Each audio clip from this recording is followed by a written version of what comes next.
Hi everyone, thank you so much for joining us today. My name is Soka Yus. I'm a financial wellness counselor here at Mayo Employees Federal Credit Union. Today we're going to talk about financial wellness, just an overall of what financial wellness is and what we have to offer here at the credit union to help you out on your financial wellness journey. So thank you so much for joining us in person and online. And if you have any questions during the presentation, please just type it in online if you are online. But if you're here in person, just interrupt me, let me know, and I'll answer your questions.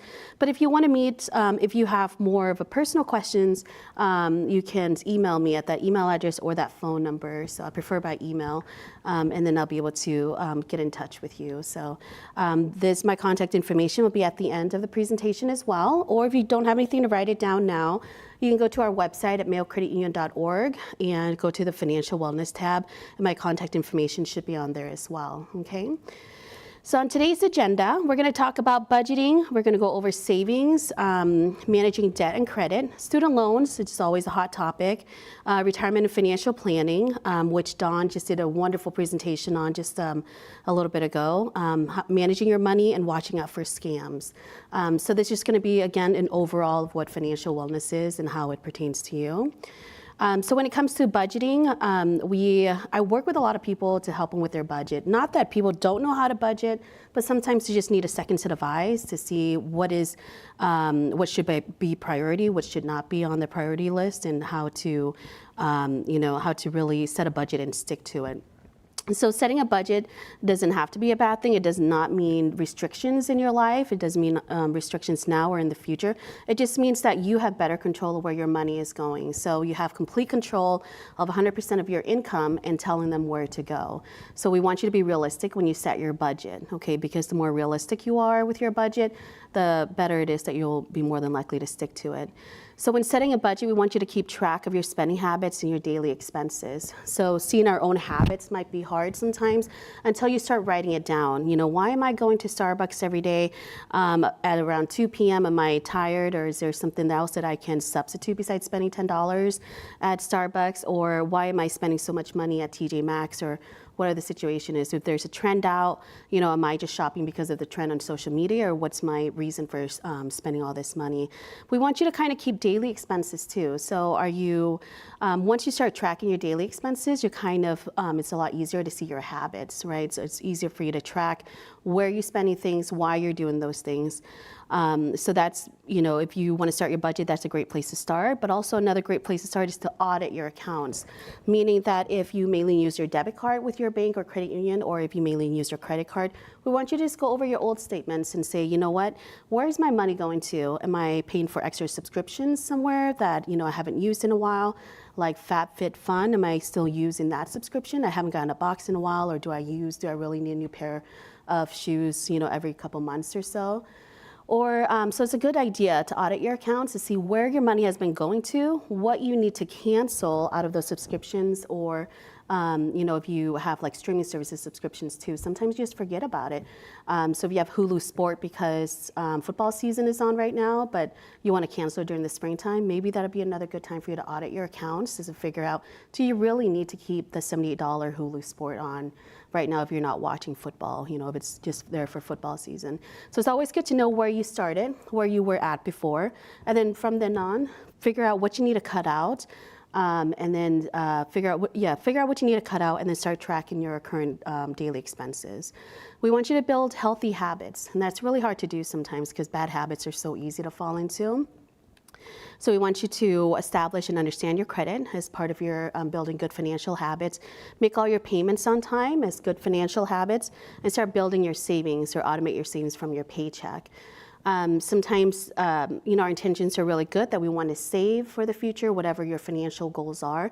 But sometimes if you're manually moving your money directly from your checking account to your savings account, but then you kind of stop yourself. You're the middleman, and you're like, you know what, I really want to buy this new whatever it is, so maybe I'll just start saving next paycheck. So instead of doing that and manually moving money over to a separate savings account, just go ahead and automatically have it taken out of your paycheck. You can do a payroll deduction, so that way you can have a certain percentage or a certain amount of money from your paycheck deposit into a separate savings account for whatever financial goals you're trying to reach, and then have the rest of your paycheck deposit into a separate checking account that you use regularly for bills or for life, okay?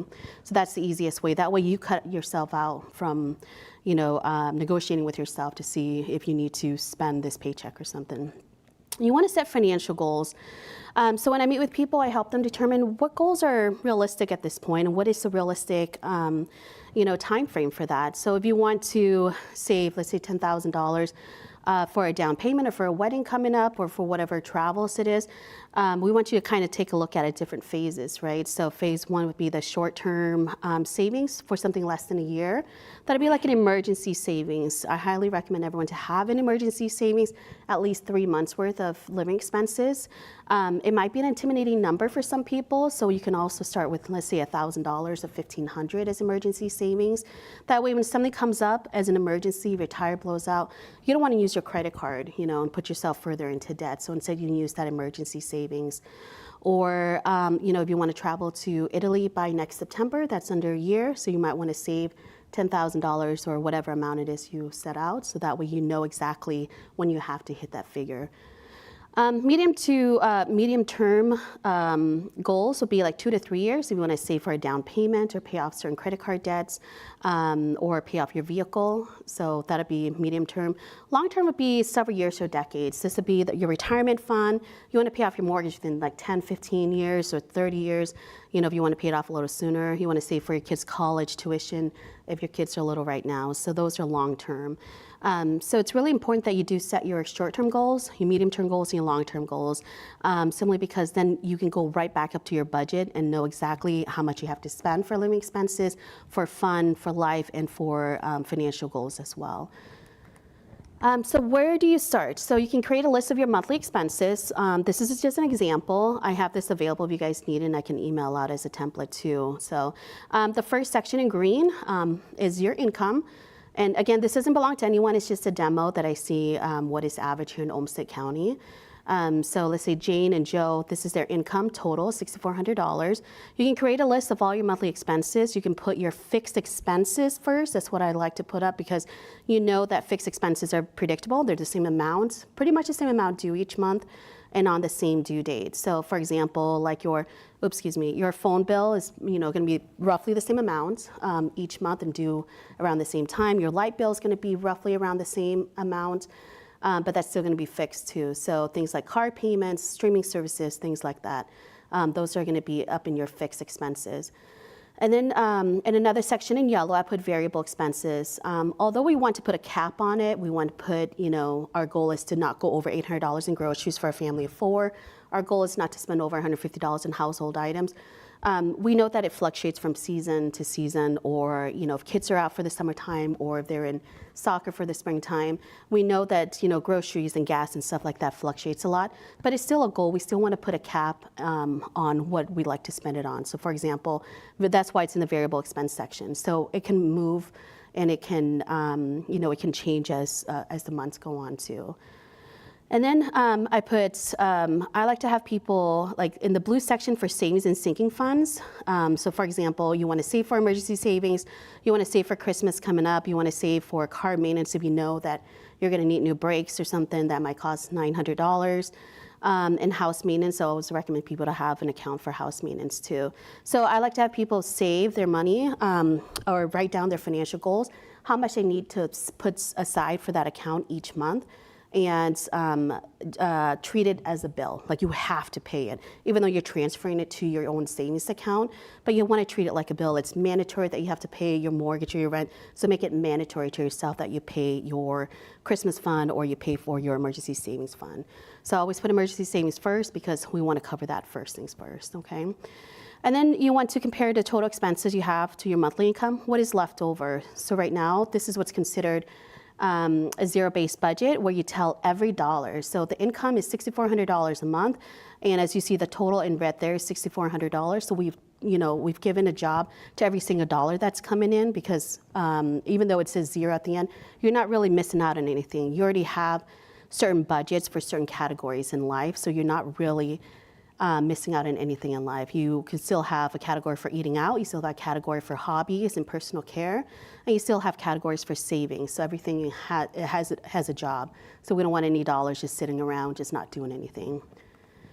Ideas to reduce expenses. We're all pretty good about this, but change, some of the things that I find that really works really well with some of our members that we work with are when they change cell phone plans or providers. You change your data plans, so if you have your kids on data, on unlimited data on your phone plan before, and now they're on their own phone plan, do you really need unlimited data anymore for yourself, or can you just lower that data plan? So you can lower your data plan, you can join other family members if it's cheaper for you and other families as well. And then when it comes to gym memberships, we can be realistic with ourselves. Do I really need to pay $200 a month for the rack? Or can I just go take a walk outside? Is this really something I really need to pay at this time? Cut streaming services or consider different internet providers. I know here in Rochester we have options with a few different internet providers, or maybe just 2 or 3, I think. But I know in smaller towns there's, you only have one, they just monopolize it, so it's just one. But if you can cut certain streaming services or sign up for, free trials and stuff. Another option to reduce expenses is move out, move from your checking or savings account that charge you monthly fees or minimum balance requirements to different banks or different credit unions that does not charge that. So for example, I know as well with Wells Fargo, with their checking account, if you don't have a direct deposit for at least like $600 every 2 weeks or a month, then they charge you like a service fee, like a monthly service fee. So if you're being charged that, there's no reason for you to pay for that each month. So just move it to a different, bank or institution or credit unions. For example, we don't have that. You can have as many savings account or checking account as you want, and we don't have any service fees at all. So we can refinance your loans to lower your interest rate. So for example, if you bought a vehicle 2 years ago and your credit wasn't as good as it is now, but you needed a vehicle, so you bought a vehicle with a high interest rate, but you've been working on your credit for the last 2 years, and it's a lot better. So you can always refinance your car loan and try to get a lower interest rate as well. So lower interest rates mean more money in your pocket. It means that you have to pay less each month. More money in your pocket, so more money for you to put towards your financial goals. So it can be for vehicles or student loans or mortgages. So it could be any loans that you currently have right now. So if you have any questions about that, please reach out to us and we can get you connected with a lender or a loan officer, and they can walk you through that. Okay, so I want you to tailor your goals to your lifestyle. Do you want to save more for, let's say, an electric bike or, one of those e-bikes coming up in the spring? Let's go ahead and put that in your budget. You have to budget for everything, and so that way you know exactly how much money you have left over, and you have more control over your money once you start budgeting. So we talk about savings. We talked about a little bit about emergency savings. It's really, really important to have, as we know. It helps you avoid going into debt. So again, if something happens, you don't have to put it on your credit card. And if you have a high interest credit card, then that's going to be wasting money. If you're not able to pay it off on time, you're wasting money on interest payments then. So we want you to set your goals and automate savings from your paycheck. It's the easiest way to do that. You can save between 6 to 9 months of living expenses is preferred. But again, if you add up, going back to this example, their living expenses total is $6,400. So if you do the recommended 6 to 9 months, that might be a little intimidating for you. So you can actually just set it to what your, to like 3 months or 6 months, or you can just cut it back down to like to $1,000 or $1,500. And let me see here. So we talked about this. Okay, short-term savings, determine the amount and set the goal. So if you want to save $6,000 by the end of, by May next year, go ahead and work backwards. It's as simple as taking that $5,000 or $6,000 divided by however many paychecks you have, and then you can just move that amount, set that amount in your automatic deduction from your payroll, and just automatically have it transferred to a savings account. So it's really important that when you are setting your financial goals, that you have a due date, that you have an end date. When do you want to have this done by? Do you want it in 2 years? Let's work our way backwards and figure out how much you need to put away.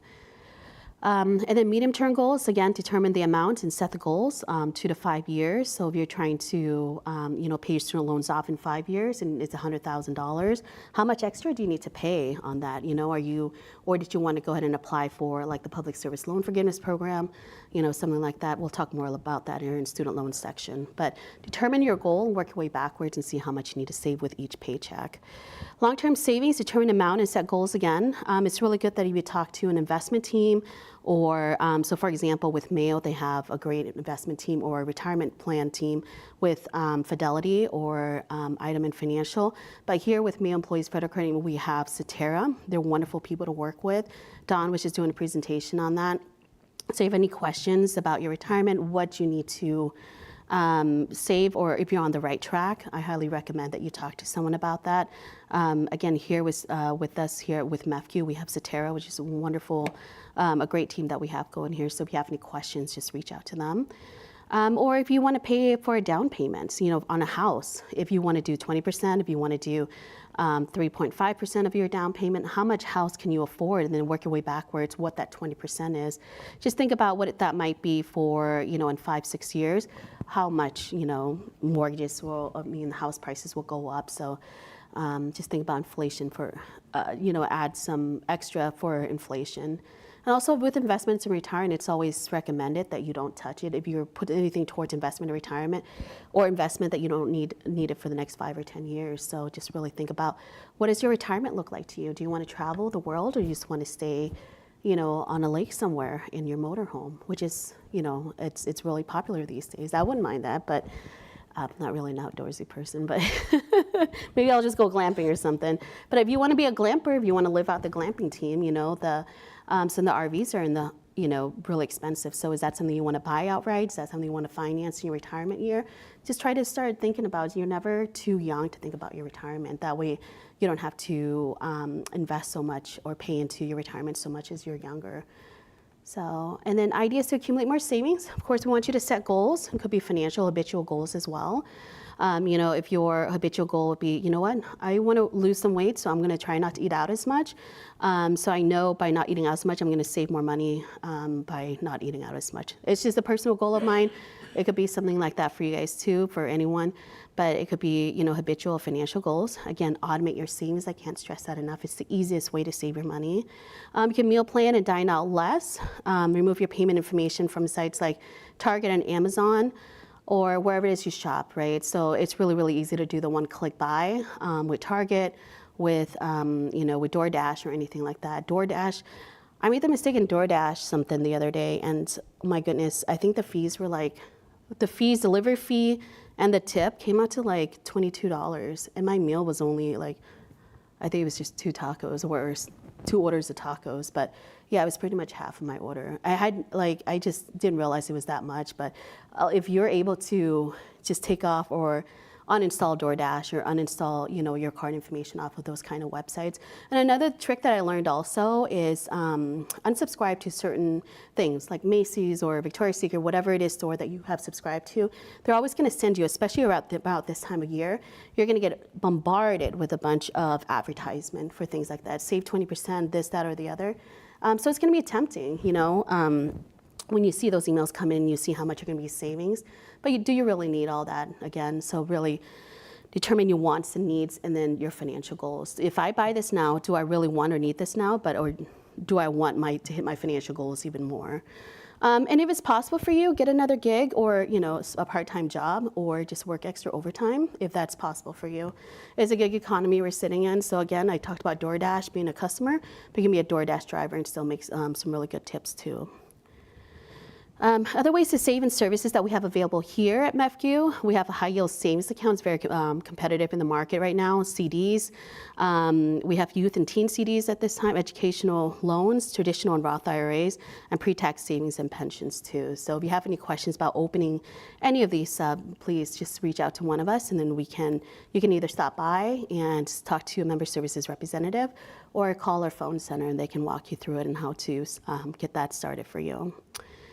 Now we're going to talk about managing debt and credit. So your credit profile is very specific to you. So you can have, you and your wife, or you and your spouse, your partner may have the same amount of accounts or debt or something on your credit report, but maybe your numbers are a little bit higher, your credit score is a little bit higher than your partner, but that's because maybe you have something that's been revolving on your credit report a little bit longer too, so it might give you a little extra boost in your points. So just because your credit profile, you may have something that's very similar to someone else, that doesn't mean you're going to have the same score.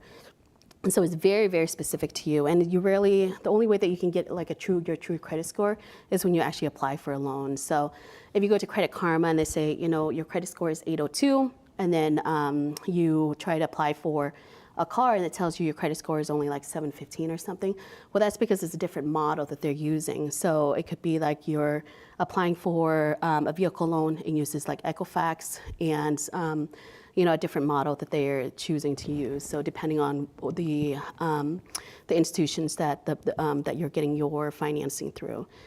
So it's a good idea to kind of know where it's sitting at, but in order for you to get your true credit score, you're going to have to apply for the loan. And of course, when you apply for something, it affects your score, affects your credit score, because that's a hard pull. So we're going to talk about how your credit score is calculated. We want you to, of course, make thoughtful and deliberate choices. Simply because if you're just signing up for credit cards and you don't have the experience to pay back your credit card on time, then you know that your interest rates are going to be very, very high with credit cards. So you're going to save a lot of you're going to end up using up or wasting a lot of money on interest rates. We want you to monitor your credit report at least once a year. So with annualcreditreport.com, during the pandemic, they were allowing you to check it every week because there was so much fraud and scams out there during the pandemic. But now I think they're allowing you to check every quarter. So it's free to go on there. It's absolutely secure. So they're going to ask you some personal questions like your social security number, your address. Do you have a car payments through the credit union for $400 a month? You just have to confirm yes or no. So they ask you a lot of personal questions, but it's a legitimate website, so feel secure in using it. We're going to talk about the importance of having good credit. It's going to save you a lot of money in the long run by having good credit because your interest rate would be a lot lower. So when it comes to credit cards, it can be a helpful financial tool, but when it's used responsibly. Ideally, when you put something on your credit card, we want you to be able to pay it off before the end of the month or before the bill is due or by the time the bill is due. But we all know that that's for a lot of people that's very difficult. Sometimes things come up in life, and sometimes your paycheck's a little short, and you thought you were going to be able to pay off your credit card bill, but it carries on from one month to another. So then you end up paying that extra interest fee on there. So monthly fee, interest fee. So just be mindful, just read your fine prints and see what exactly they charge. Is there a monthly fee on there? Is there interest fees on there? What other fees are they charging if you do not pay it all off? It does help you build your credit score. That's the fastest way to build your credit score to lower your credit score is the fastest way too. So you get a credit card, you're paying it on time, you're paying the balance off, you're staying under the minimum that we recommend, the utilization, then yeah, it's going to help you build your credit score, right? It's going to make more lenders trust you, saying, you know what, we trust this person with another credit card with their loans because it shows that they have the ability and the willpower to pay all this, to pay their debt back. It's very easy to manage online. Just apps, those apps are super easy. You can freeze a card. You can, get a new card if you need to. You can dispute something. You can earn rewards. Varies by card to card. So if you have, some travel, if you like to travel, you can put it on a travel credit card, and you get some more travel points back. The interest rate can vary. Again, if the better your credit score, the lower your interest rate, right? So the lower interest rate means that the less they'll charge you for interest rates and more money in your pocket. It often has very low introductory rates, so it's just be mindful. I mean, there's a lot of credit cards, beginner credit cards out there that are sitting at, they charge you 29% or 30%, or some states even 32%. So just be very, very careful that if you do purchase something using that credit card, just prepare to pay it off on your next payday or before the bill is due. It can create unnecessary debt when not paid in full, or if you don't create a payment plan for bigger expenses. So again, it can build your credit score pretty quickly, but it can also lower it pretty quickly too if you fall behind on it, or if you're utilizing a little bit more than what than you need. So different types of loans that we have available here, but also the different types of loans that we will talk about is student loans, of course. You know, that's a hot topic for the last few years. Personal loans, so we have student loans here that we have with MEFCU. We have personal loans, of course, so you find yourself in, you know, some credit card debt. It might be a good idea to talk to a lender to see if you can qualify for a personal loan to try to pay out, to consolidate all your credit card and pay all that off. We also offer vehicle loans, mortgage and home equity loans. We do not have payday loans, but I do want to touch base on that. And, you know, if you are in a tough financial situation and, you know, it's a matter of, you know, I just need an extra $200 to pay my light bill before it gets disconnected. You know, a lot of times they go online, they say, what is the fastest way to get a loan? And you'll see predatory loans like payday loans where, you know, you can get $300 deposit into your checking account within 24 hours. But then if you don't pay it off by your next payday, then you pay, you know, the interest rate is like 225% on those things. So it's really is a vicious cycle that you get yourself into. So just be very careful. If you find yourself in that situation, please reach out to me and see if there's some resources that I can help you or send you out to in the community, whether it's Olmsted County or if you're in Florida or Arizona, I can help you find resources for that too. Buy now, pay later loans. So this is becoming more and more popular. A lot of people, it's, you know, it can be a very slippery slope for this one, especially with the holidays, you know, upon us now. You know, holiday shopping will start in a couple days. This buy now, pay later is very, very popular, but just know that it's, unless you're, there's no points in, it does not improve your credit score in any way. I think only one of them report to the credit bureaus. That's if you do not, you know, pay, but there is no benefit to your credit if you use buy now, pay later. Those are the ones like Klarna or Afterpay, where they say, you know what, instead of paying for your Amazon purchase with $100 today, you can break it up into 4 payments. So that way it's, you know, $25 now, $25 in 2 weeks, and then, you know, another $25. So they break it up into 4 payments. But because it's very easy to say, you know what, I don't even have to use, I don't have to pay the $100 for this item right now. So I can buy 4 more items and then just do the Afterpay for every single one of them. So now you have 4, 5, 6 items that you have to keep track of. And it's on different days. It's not like it's due on the same day of each month. It depends on when you buy the product and then when the next one is due. So it can be a slippery slope for some people because then you find yourself, you know, every payday, everything's going towards your buy now, pay later loan. So again, it does not benefit you to have these loans at all. You know, it doesn't improve your credit score in any way. It can only hurt it if you do not pay it back, and then they end up sending to collections. And you have to provide your checking account information so they can just take money out of your account, even if you don't agree to it. So just be very, very careful with that. So how is your credit score calculated? So 35%, the most, you know, the biggest scoring determination is your payment history, of course. 30% is the amount owed. How much of that do you owe? What is your credit utilization? So we prefer that you stay under 30% credit utilization. So for example, if your credit limit is $10,000, we prefer that you spend no more than $3,000 on that credit card, just to keep your utilization low, because then it's, you know, amounts owed and how much debt you have versus how much available credit you have is 30% of your credit score. So it's really important that you try to pay it down as much as possible. If you cannot pay off the entire balance, at least stay under 30% is the preferred. So do you have any questions on that or no? Okay. New credit, 10%. We'll talk a little bit more about that. And then 15% is length of credit history and 10% is credit mix. So of course, payment history wants you to pay your bills on time. If you miss a payment, get current and stay current for as long as possible. If you cannot pay your bill on time, please contact your creditors. Coming from someone who worked in collections for over 16 years, it's really important that if you can't pay your bill, reach out to us ahead of time. Let us know what your financial hardship is, when you're gonna be able to pay the entire balance, or just let us know, you know what, I know I have a bill due on the 22nd, I missed work, whatever the situation, can I go ahead and pay half of it now on the 22nd and the other half on my next payday 2 weeks later? At least let us know what's going on so we can work with you and help you out. The amounts owed, again, credit utilization, best to keep it under 30%. Help determine how well you're able to manage your current debt and current available credit.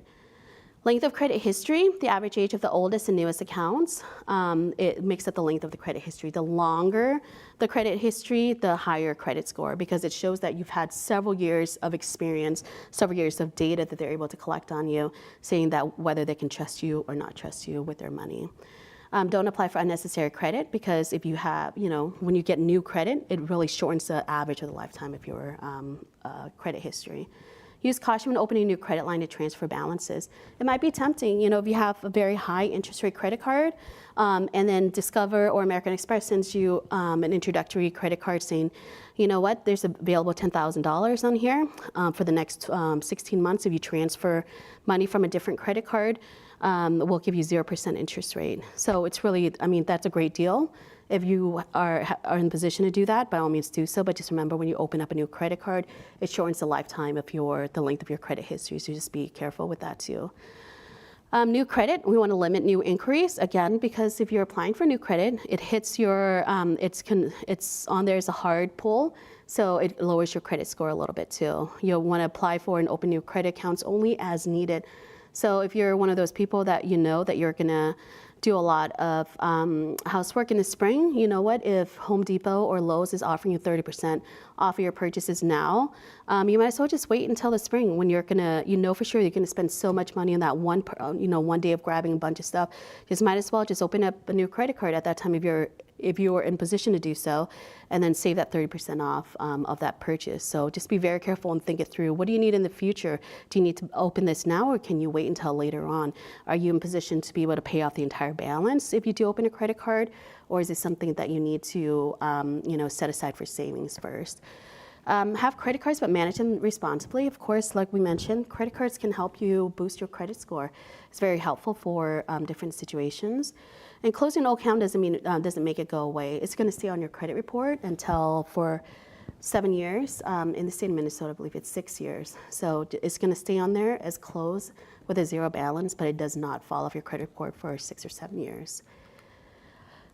So credit mix, it shows your ability to manage different types of credit. The perfect credit mix would be like you have a mortgage, a personal loan, a car loan, a student loan, and some credit cards.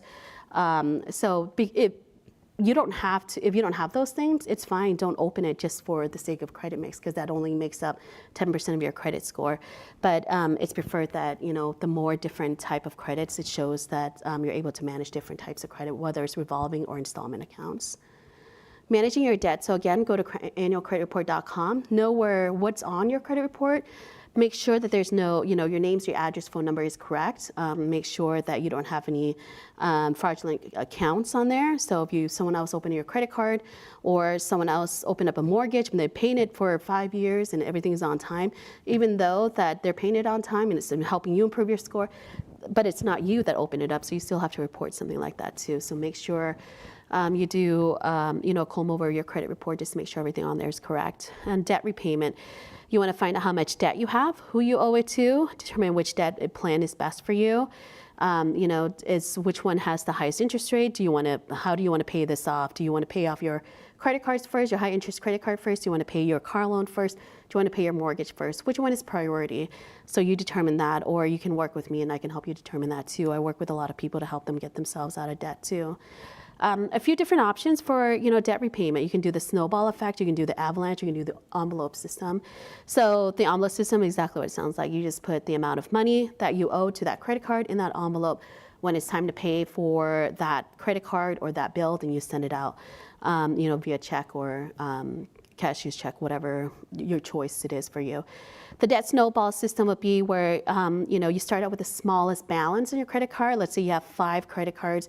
One of them has a $200 balance. Another one has $2,000. The other one has $6,000. So you start paying off the smallest one first, and you build up, right? So you pay the next one off, the next biggest one off, and then the next one. So it's a snowball effect.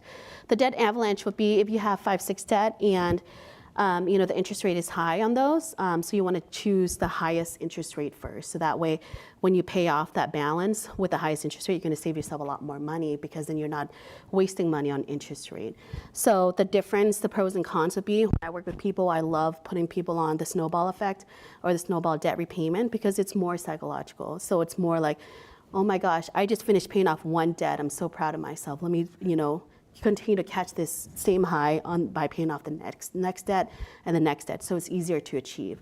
But the avalanche takes a little bit longer. It may take you 6, 7, even a year to pay off that first debt, but at least then you're going to save a lot of money on interest. So then you pay off the high interest one first, the highest interest one first, and then the next one with the higher interest. And of course, once you're paying these off, you're not going to use it again. Or for some people, they just need to close out those credit cards. Yeah, it affects your credit score, but I'd rather have your credit score a little bit lower versus you owing a lot of credit card debt and putting yourself back into it once you pay it off. You can create a budget, of course, to how to pay this off and, extra credit card payments, consumer credit counseling, and debt management. So I, as a financial wellness counselor, I help with people determine which debt to pay first, how to help them get out of debt and stuff. But if it's something that I'm not able to do, credit counseling, I send people out to the community to, let's say, Family Means, to be part of, to sign up for their debt management or consumer credit counseling. When you type in debt management into the internet, there's gonna be a lot of scams out there, so please be very, very careful who you work with. These people generally, they require you to close out all your credit cards. You stop making payments on your credit cards. You open up an escrow account with that company, with a debt management company, and then you make your monthly payments. So let's say, you agree to do 5 years of $400 a month to this debt management company. You continue to start paying them after the first meeting, and then they put it into an escrow account. When there's enough to settle on your credit card debt or whatever debt it is that you have enrolled in their program, then they're gonna send out offers to different creditors to see which one will accept a lower settlement. But that means that you're gonna stop paying on your credit card, so your credit score will tank too, so just be mindful. Consumer credit counseling is the same way, except they're able to negotiate the interest rates on there, and they're able to make monthly payments to those to your credit cards. So if you need help trying to figure out if financial credit counseling is good for you, or if you need consumer credit counseling, or you need debt management, just reach out to me. We can go over your situation and see who can be to help you the best. So when to ask for help, if you're staying awake overnight and at night just worried about your debt, maybe it's time to talk to someone. One of the things that I love doing is I want to lift the stigma about debt and having people talk about finances. I think it should be talked about more in society, and be more open about it. And I think there's a new term like on social media called loud budgeting. Let's talk about what kind of debt you have. How did you get yourself into debt? How did you get yourself out of it? What is the best way? Maybe you can help someone out too. So there's no shame in it at all, and it's completely free to work with me if you need help getting yourself out of this situation. Now, student loans is always a fun one. So you can go, there's federal and private student loans. You can talk about your federal aid. If you don't know what kind of student loans you have, you can go to annualcreditreport.com or go to studentaid.gov as well. What type of student loans do you have? Is it subsidized or unsubsidized or private student loans? And if you work for Mayo or if you work for a nonprofit, chances are you would qualify for the Public Service Loan Forgiveness Program. So it's really important that you look into that. You'll find that information on studentaid.gov. And again, here at Mayo or at Mayo Clinic, it is a nonprofit organization, and as long as you work full-time, we just consider 30 plus hours to be qualified for the Public Service Loan Forgiveness. So it's PSLF, I'll just call it that from moving forward. To be eligible for that, you just have to work for a nonprofit, which is Mayo. You have to work at least 30 hours, and you have to be on an eligible repayment plan. So it's something for you to look into. Eligible loan type, if you have the right type of loans. If you have questions about this on a personal level, please reach out to me and I can help you try to figure it out too. This is a 30,000 feet, overview of what, student loans is. As we know, it's a huge, huge topic at this time. So if you have personal questions, reach out to me, please. Federal student loan consolidation. You can consolidate your subsidized loans all together instead of paying 6, 7 different loans. You can consolidate and just pay one big, large loan payment. But it's subsidized, have to be with subsidized loans. Unsubsidized loans have to be with unsubsidized loans. You can't consolidate those two together. If you have private students, if you have private loan consolidation, if you want to consolidate all your private loans to private student loans because your interest rate may be a little bit better, you have to really determine that you're going to lose a lot of federal opportunities. So for example, when they had that forbearance during the pandemic, if you had private student loans, you weren't qualified for that. That was only for federal student loans. So just be mindful about that. So the pros of private consolidation, you manage fewer loans, so it may be easier for you. Just make one payment towards all these loans. You can save more money with lower interest rate, improve cash flow with your lower payment, and you can release a co-signer. So if your parents or someone else co-sign for you to get your federal student loans, and if you want to release them out of that obligation, then you can consolidate it to private student loans, so that way you can take them off of your co-signer. The cons, you can forfeit benefits provided with federal student loans. The SAVE plan, there's so many things that are constantly changing with the SAVE plan right now. Reduce your student loan payments. It can prevent unpaid interest from accumulating. It makes forgiveness easier for a lot of borrowers. It makes it easier to keep your payments low. And if you have questions on how to enroll, you can go to the forbearance section on Serenity.gov. So forbearance means postponing payments, include interest continues to accrue, which can cause the loan balance to increase. So just be mindful of that if you are on forbearance, okay? And help is available. Again, it's such a big topic and on a personal level. So if you have questions about your student loans, please reach out to me. Retirement and financial planning. So of course, with financial planning, we want you to pay off debt before you really think about, saving for retirement. Debt, I'm talking about like high interest credit card debt, high interest loans, high interest, car loans or personal loans. But if you have a mortgage and student loans, we want you to still talk to someone about investing in your future or planning for your retirement. If you want to talk about college savings, we can, you can meet with someone about that too. And life insurance, do you have enough life insurance for your current self? I mean, did you just recently had a baby? Do you need to talk to someone to increase your life insurance? At any stage of your life, I encourage people to have an estate or trust to avoid going through the court system, when that time comes. So it's very, very important that you look into that. I believe in Mayo, there's an elective benefit with ARAG, A-R-A-G, where you can, it's like a selective or elective with the attorney's office. You can, talk to them about writing a trust or have estate planning with them too. So it's very, very cheap. Long-term care, of course, I want you to talk to your financial planner or your investment team about your long-term care. We have to be realistic about that, right? So what happens, if you have a spouse and they're doing, not doing so well, but you may have $1 million in your savings, but if they have to go to long-term care, is the nursing home going to take up all your long-term, all your investment, all your retirement?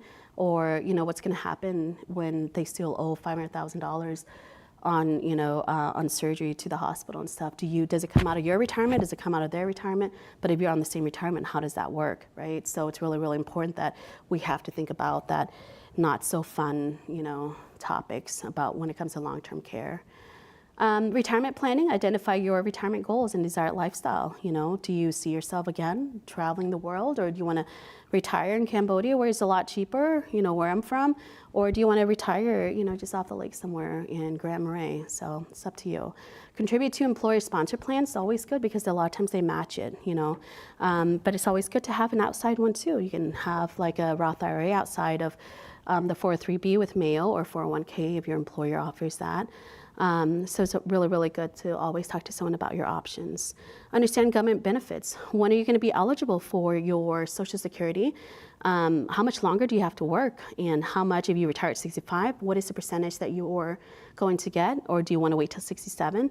Or, with the way things are going, maybe we have to wait until 70 to retire, so you just don't know. But you want to start saving for retirement as early as possible. And this is what it looks like, right? So the benefits of investing early into your retirement. So the monthly investment needed to accumulate to $1 million by 65, right? So you want to hit $1 million by the age of 65. If you start at 15, which I don't think anyone did, but I did not start at 15. But if you did start at 15, all you have to do is invest $60 a month. That's the total investment from the time you're 15 to 65 is $36,000, but you're going to hit $1 million out of $60 a month. You just continue to pay that every month from 15 to 65. You'll have $1 million in your investment account. But you wait till 25, then the total investment would be $77,000 or $160 per month, starting at 25 to the time you're 65. Or if you want to wait until you're 45, you want to hit $1 million by 65. then you're going to have to start investing $1,310. That's if, that's at a 10% annual return. So just be mindful of that. That's depending on how the market is doing and everything. But if you want to wait till 55 and you want to hit $1 million by 65, then you're going to have to invest $4,800 each month for 10 years for a total investment of $582,000. So it's really, really important. That's why I said start young, so that way you don't have to put so much out of your income towards investment or towards your retirement. Managing your money, what we have available, keep tabs on your money 24/7. You can have access to it online. There's online banking, mobile deposit. We have bill pay, digital wallets, Zelle person-to-person transfer, internal and external transfers, e-statements, open accounts, and apply for loans online. Or we have a chat feature where you can video chat with someone or just chat with someone like instant messaging. Customized alerts to monitor some of your accounts. It can be all accounts. And again, we do not have any fees on any of our, savings or checking accounts. So you can have, different savings account for different financial goals and stuff. So just start thinking about that. Watching out for scams is the last thing we'll talk about. So don't let anyone scam you out of your hard-earned money. Because in 2023, there was $10 billion lost to fraud, according to the FTC. A lot of people don't really report scams. So they say, you know what, I only lost $100. What's the point of reporting this? Well, it helps FTC, put the stats together, put the data together, so that way they may have a special team to, or extra teams to go out and investigate these frauds, right?